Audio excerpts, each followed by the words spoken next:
ஹாய்ங்க, மண் சமையலை சப்ஸ்கிரைப் பண்ணிடுங்க. பெல் ஐக்கானை கிளிக் பண்ணிட்டீங்கன்னா நான் போடுற வீடியோஸோட நோட்டிஃபிகேஷன்ஸ் உங்களுக்கு அப்போவே வந்து சேரும்.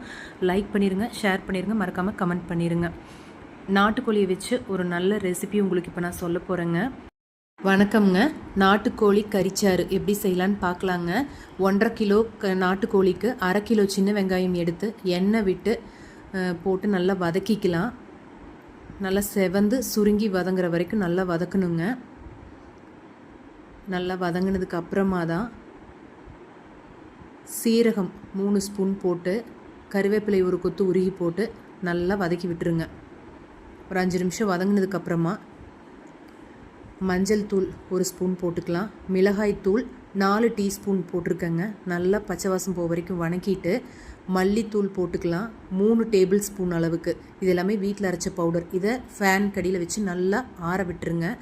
இப்போது சிக்கன் எடுத்து மஞ்சள் தூள் உப்பு மட்டும் போட்டு நல்லா ஒரு அரை வேக்காடு வேக வச்சு எடுத்திருக்கேன். அரைச்ச விழுதையும் உள்ளே ஊற்றி உப்பு போட்டு தண்ணி தாராளமாக விட்டு நல்லா கலந்து விட்டுருங்க. நாட்டுக்கோழிங்கிறதுனால வேகிறதுக்கு கொஞ்சம் டைம் எடுக்கும்.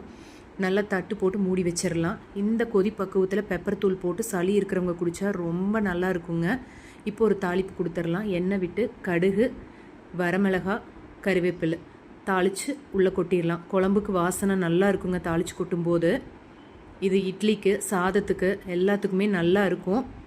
நான் இப்போ மதியம் சாப்பாடு தாங்க வச்சுருக்கேன். சூடாக சாப்பாடு போட்டு இந்த தண்ணிச்சாறு ஊற்றி சாப்பிட்டு பாருங்கள், செம்மையாக இருக்கும். எப்படி இருந்துச்சுன்னு நீங்கள் எனக்கு கமெண்ட் பண்ணுங்கள்.